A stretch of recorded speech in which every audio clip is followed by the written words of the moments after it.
3 মাসের মধ্যে ধর্ষণের বিচার নিশ্চিতে আইন সংশোধনের কথা জানিয়েছেন আইন উপদেষ্টা অধ্যাপক ডক্টর আসিফ নজরুল।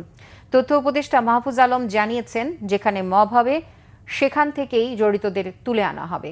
আর স্বরাষ্ট্র উপদেষ্টার ঘোষণা, আইনশৃঙ্খলা বাহিনীর মানবিক আচরণের সুযোগে ধর্ষণ বা নিষিদ্ধ কোনো সংগঠনের তৎপরতার জায়গা বাংলাদেশে হবে না।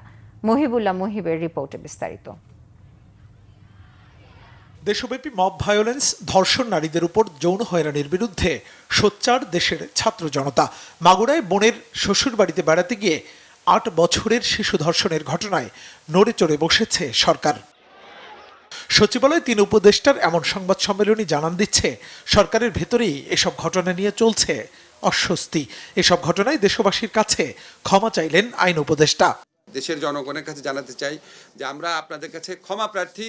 আমাদের অনেক ব্যর্থতা আছে, কিন্তু আমরা উত্তরোত্তর চেষ্টা করি এবং আজকে আমরা সিদ্ধান্ত নিয়েছি আমরা আরও কঠোর হব, আরও সজাগ হব, আরও কোঅর্ডিনেটেড ওয়েতে আমরা কাজ করব। নারীর প্রতি সহিংসতার ক্ষেত্রে আমরা সর্বোচ্চ আন্তরিকতা দিয়ে এটা স্টপ করার চেষ্টা করব।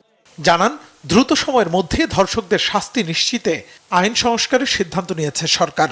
আজকে আমরা রিয়ালাইজ করেছি এই পরিস্থিতির কারণে, আজকে গ্র্যাজুয়ালি রিয়ালাইজ করে আজকে আমরা একটা সিদ্ধান্তে এসেছি যে আমাদের কঠোর হওয়ার সময় এসেছে এবং এখানে যে কোনো ধরনের মব জাস্টিসকে কঠোর হস্তে দমন করা হবে। আর স্বরাষ্ট্র উপদেষ্টা বলছেন, মব অথবা নারীর প্রতি সহিংসতা আর বরদাস্ত করবে না সরকার।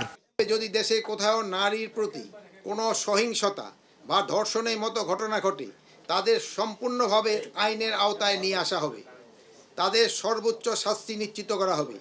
বাংলাদেশে ধর্ষণের বিরুদ্ধে সরকারের অবস্থান জিরো টলারেন্স। ঢাকা বিশ্ববিদ্যালয়ের শিক্ষার্থীর উপর যৌন নিপীড়ন এবং শাহবাগ থানায় গিয়ে মব তৈরিতে জড়িতরা আইনশৃঙ্খলা বাহিনীর নজরদারিতে রয়েছে বলে জানান তথ্য উপদেষ্টা মাহফুজ আলম।